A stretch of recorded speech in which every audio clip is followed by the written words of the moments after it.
At 10, reaction after today's immigration-related ruling in Washington. The Supreme Court ruled 6-3 that anyone born on American soil is a citizen. Thank you so much for joining us at 10. I'm Javier Guerra.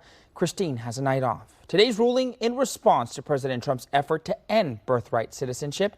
The order signed at the start of his second term in office would have denied citizenship for babies born to people in the country illegally.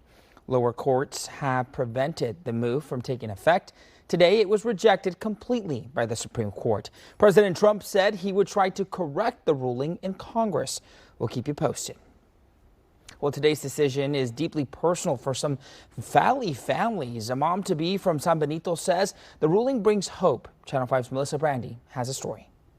Contenta, alegre porque happy and cheerful, even though it was really hard for us. That's how a San Benito woman says she feels after learning about the Supreme Court's decision on birthright citizenship. Marisol is 5 months pregnant with her third child, undocumented and originally from Tamaulipas. She's already raising 2 U.S. citizen children. For her safety, we're not identifying her. Tengo 2 hijos. I have 2 children, and I'm going to have another baby. She says the uncertainty began after President Donald Trump signed an executive order on the first day of his second term that tried to end birthright citizenship for children born in the U.S. to parents without legal status or temporary permission. At the time, she had just given birth to her youngest child. Tengo un bebé.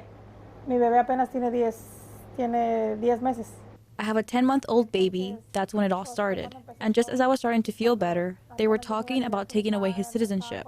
And I was worried about what was going to happen. For her, the ruling is not just about policy. It's about her children's future. Lo mejor que les pude haber dado a mis hijos porque It's the best thing that could have happened to my children. Because given the situation in Mexico, we're fleeing from there too, from the violence, so that our children can succeed and have a bright future. But while the ruling provides reassurance, Advocate says it doesn't erase the fear many immigrant families feel. That's why organizations like La Unión del Pueblo Entero are continuing their work in communities across the valley. We had a sigh of relief, and we also know that the fight is not over. Well, we know that the Rio Grande Valley is made up of mixed status households, right?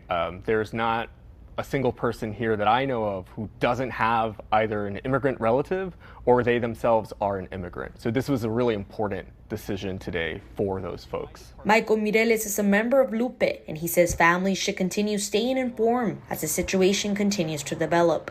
We want people to feel safe, and I think the only way that we can do that in this administration is if people are up to date with their immigration status. For Marisol, today's decision means she can now focus on preparing to welcome her baby. And she has a message for other mothers who had been living with the same fear. que no pierdan la fe.